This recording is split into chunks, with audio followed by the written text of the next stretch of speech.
আগের দিন আমরা যে ইতিহাসের প্রশ্নগুলো করেছিলাম 10টা, আজকে তার 11 নম্বর প্রশ্ন থেকে আমরা শুরু করছি। আজকে ডে 2। আমাদের কলকাতা পুলিশ কনস্টেবল এক্সামকে আর মাত্র 9 থেকে 10 দিন আছে, তো বেশি দেরি না করে চলো প্রশ্নগুলো আলোচনা করে নেওয়া যাক। 1 নম্বর প্রশ্ন আজকে, কোন সম্রাটের আমলে দ্বিতীয় বৌদ্ধ সংগীতি আহুত হয়েছিল? সেটা কোন সম্রাট? সেটা হচ্ছে কালাশোক। এরপরে আমরা হর্ষাঙ্ক বংশ শ্রেষ্ঠ রাজা কে ছিলেন? বিম্বিসার। বিম্বিসারের রাজধানী কোথায়? এগুলো আমাদের অনেক সময় পরীক্ষাতে আসে। বিম্বিসারের রাজধানী কোথায়? সেটা হচ্ছে রাজগীর বা গিরিব্রজ। এরপরে আমরা দ্বিতীয় প্রশ্ন দেখে, তো দ্বিতীয় প্রশ্ন হচ্ছে গীতগোবিন্দ গ্রন্থের রচয়িতা কে? এটা অনেকবার এসেছে এবং দেখতে পাচ্ছ WPSI 2006-এও এসেছে, তারপরেও এসেছে অনেকবার।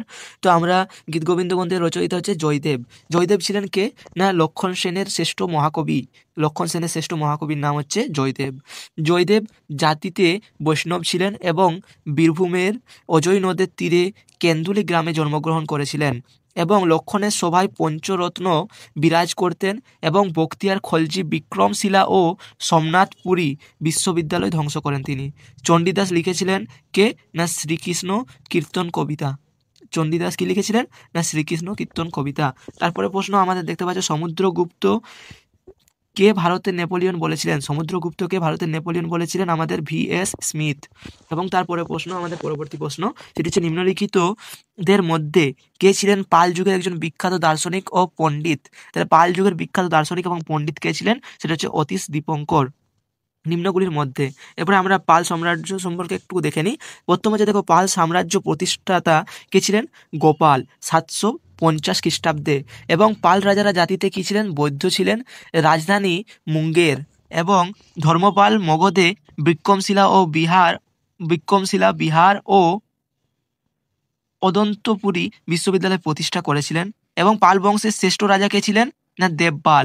তিনি প্রতিহার রাজভোজ এবং রাষ্ট্রকূটরাজ অমবর্ষকে পরাস্ত করেন এবং বদলস্তম্ভ লিপি থেকে দেবপাল সম্বন্ধে আমরা জানতে পারি। এবং পাল যুগের চর্যাপদ রচিত হয়। কোন যুগে চর্যাপদ রচিত হয়েছিল? পাল যুগে। বাংলা ভাষার আদি রূপ 47টি চর্যাপদ পাওয়া গেছে। কার থেকে পাওয়া গেছে? এই পাল যুগ থেকে, কেন কি পাল যুগেই তো আমাদের চর্যাপদ রচিত হয়েছে। এবং 22 জন পদকর্তাও পাল যুগে নিযুক্ত করা হয়েছিল। তার পরবর্তী প্রশ্ন আমাদের কিছু দেখে নেওয়া যাক। পরবর্তী প্রশ্ন হচ্ছে আমাদের, 1717 খ্রিস্টাব্দে ব্রিটিশ ইস্ট ইন্ডিয়া কোম্পানিকে রাজকীয় সনদ দিয়েছিলেন ফরমান মুঘল সম্রাট। কোন সম্রাট দিয়েছিলেন? ফারুক সিয়ার। এই ফরমান অনুযায়ী British East India Company Bangla, Bihar ও উড়িষ্যা বাণিজ্য করার অধিকার পায়। অ্যাকচুয়ালি ব্যাপারটা কি হয়েছিল? ব্রিটিশ ইস্ট ইন্ডিয়া কোম্পানিকে রাজকীয় সনদ দিয়েছিল কিভাবে জানো? গল্পটা হচ্ছে, ব্রিটিশ ইস্ট ইন্ডিয়া কোম্পানির একজন যিনি এসেছিলেন ফারুক সিয়ারের কাছে, এবং ফারুক সিয়ার তখন প্রচণ্ড অসুস্থ ছিলেন। মুঘল সম্রাট ফারুক সিয়ার প্রচণ্ড অসুস্থ ছিলেন। সে সময় এসেছিল কোম্পানির পারমিশন চাওয়ার জন্য। তো ফারুক সিয়ারের যে রোগ হয়েছিল, সেটাতে মানে ফারুক সিয়ার কি হচ্ছিল, তার রাজ্য সভাতে বসছিল না, বিচার ব্যবস্থাতে আসতে পারছিল না, মানে একটা ফোড়া টাইপের বেরিয়েছিল। তো আমাদের এই যে ব্রিটিশ ইস্ট ইন্ডিয়া কোম্পানির যিনি এসেছিলেন, তিনি একজন ডাক্তার ছিলেন হয়তো। তো তিনি ওনার রোগটা ঠিক করে দিয়েছিলেন এবং ফারুক সিয়ার খুশি হয়ে তাকে কি করেছিল? ইস্ট ইন্ডিয়া কোম্পানিকে রাজকীয় সনদ দিয়ে দিয়েছিল। বুঝা গেল? এরপরে ভারতের পরবর্তী প্রশ্ন দেখো, আমাদের লেখা আছে ভারতের প্রথম গভর্নর জেনারেল নিযুক্ত হয়েছিলেন কে? সেটা হচ্ছে লর্ড উইলিয়াম বেন্টিং। এখান থেকে আমরা কিছু গুরুত্বপূর্ণ জিনিস জেনে নেব, যেটা আমাদের এখনকার যুগে আমরা এই জিনিসটা সম্পর্কে আমরা ওয়াকিফ আছি, এবং সেই যুগে এই জিনিসটা বন্ধ হয়েছিল বলে আজকের যুগে আমরা অনেক কিছু জিনিসকে দেখতে পাচ্ছি। সেই যুগ থেকে আমরা নিজেদেরকে উন্নত করে আনতে পেরেছি। দেখো এখানে রাজা রামমোহন রায়ের সহযোগিতায় সতীদাহ প্রথা রোধ করেন 1829 সালে। তাহলে আমরা দেখো সতীদাহ প্রথা, যেটা আমাদের আমাদের ভারতবর্ষের একটা সেই যুগের মানে পুরাতন যুগের মানুষের মধ্যে একটা ছিল সতীদাহ করা, এবং সেই যুগ থেকে বেরিয়ে আসতে পেরেছি আমরা, যেখানে রাজা রামমোহনের সহযোগিতায় আমাদের লর্ড উইলিয়াম বেন্টিং কি করেছিলেন? এই সতীদাহ প্রথাটাকে বন্ধ করে দিয়েছিলেন। কত সালে? না 1829 সালে। এরপরে দ্য চার্টার অ্যাক্ট অফ 1833, 1833 সালের যে চার্টার অ্যাক্টটা হয়েছিল, সেটাকে কি বলা হয়? সেটাকে বলা হয় সেন্ট হেলেনা অ্যাক্ট। কোন অ্যাক্টকে সেন্ট হেলেনা অ্যাক্ট বলা হয়? সেটা হচ্ছে 1833 সালের যে চার্টার অ্যাক্ট সেটা। এর দ্বারা বাংলার গভর্নর জেনারেল থেকে ভারতের গভর্নর জেনারেল করা হয়। এই যে চার্টার অ্যাক্ট 1833, 1833 যে চার্টার অ্যাক্টটা হয়েছিল, যেটাকে আমরা সেন্ট হেলেনা অ্যাক্ট বলি, এর দ্বারা কি করা হয়েছিল? না ভারতের আমাদের বাংলার গভর্নর জেনারেল ছিল, সেই গভর্নর জেনারেলকে তুলে আমাদের বাংলারটাকে বাদ দিয়ে ভারতের গভর্নর জেনারেল করা হয়। এবং গভর্নর জেনারেল কাউন্সিল বসেছিল, যেখানে আমার 4 জন মেম্বার ছিল। যে কোন অ্যাক্টের মাধ্যমে 4 জন মেম্বারের গভর্নর জেনারেল কাউন্সিল বস করে দেওয়া হয়েছিল, সেটা হচ্ছে পিটস অ্যাক্ট 1784। বুঝা গেল। এরপরে পরবর্তী প্রশ্ন দেখো আমাদের দেওয়া আছে, সেটা হচ্ছে শ্রীকৃষ্ণ কীর্তন নাটকের রচয়িতা কে? শ্রীকৃষ্ণ কীর্তন নাটকের রচয়িতা হচ্ছে চণ্ডীদাস। পরবর্তী প্রশ্ন হচ্ছে, ভারতের মার্গ সঙ্গীতের খেয়াল গানের পথিকৃৎ কে ছিলেন?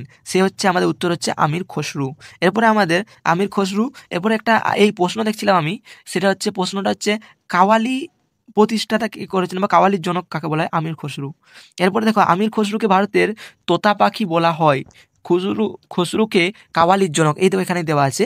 এই যে আমাদের প্রশ্ন কি ছিল, ভারতীয় মার্গ সঙ্গীতের খেয়াল গানের পথিকৃৎ কে ছিলেন? আমির খসরু। আমির খসরুকে ভারতের তোতা পাখি বলা হয়। প্রশ্নটা তুতি-ই-হিন্দ কাকে বলা হয় বা ভারতের তোতা পাখি কাকে বলে? আমির খসরুকে। এরপরে আমির খসরু কিসের জনক? কাওয়ালির জনক হিসেবে বিবেচনা করা হয়। এবার পরবর্তী প্রশ্ন দেখে নেওয়া যাক। পরবর্তী প্রশ্ন দেখো লেখা আছে, জিয়াউদ্দিন বারানি লেখা একটি গ্রন্থের নাম হলো। জিয়াউদ্দিন বারানি লেখা একটি গ্রন্থের নাম হলো তারিখে ফিরোজ শাহী। তারিখে ফিরোজ শাহী। সুলতান ফিরোজ শাহ তুগলকের রাজত্বকালে জিয়াউদ্দিন বারানির লেখা তারিখে ফিরোজ শাহী, তাহলে আমাদের কখন তারিখে ফিরোজ শাহী লিখেছিলেন? কে লিখেছিলেন? জিয়াউদ্দিন বারানি লিখেছিলেন। কখন লিখেছিলেন? না, এটা লিখেছিলেন আমাদের সুলতান ফিরোজ শাহ তুগলকের রাজত্বকালে। বুঝা গেল। এবার যে আলবেরুনি কি লিখেছিলেন, সেটা হচ্ছে তাহকিক এ হিন্দ এবং কিতাবুল হিন্দ। আমাদের ভারতের যে ইতিহাস, আদি ইতিহাস, সেটা আমাদের আলবেরুনির লেখা। এরপরে দেখো আমরা কি দেখলাম, তাহকিক এ হিন্দ এবং কিতাবুল হিন্দ কে লিখেছেন? আলবেরুনি। এরপরে আমাদের জাহাঙ্গীর কি লিখেছে?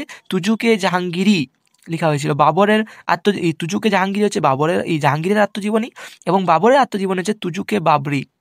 এরপরে আমাদের 20 নম্বর প্রশ্ন, যেটা আমাদের শেষ প্রশ্ন, সেটি হচ্ছে ফোর্ট উইলিয়াম দুর্গ কার নাম অনুসারে নির্মিত হয়েছিল? দ্বিতীয় উইলিয়াম। বুঝা গেল। ক্লাসটা অত্যন্ত ভালোভাবে করানো হলো। ক্লাসটা কেমন লাগলো কমেন্টে জানিও, এবং যদি নতুন হয়ে থাকো চ্যানেলকে সাবস্ক্রাইব করে পাশে বেল আইকনকে প্রেস করে পাশে থেকো। Stay safe. জয় হিন্দ।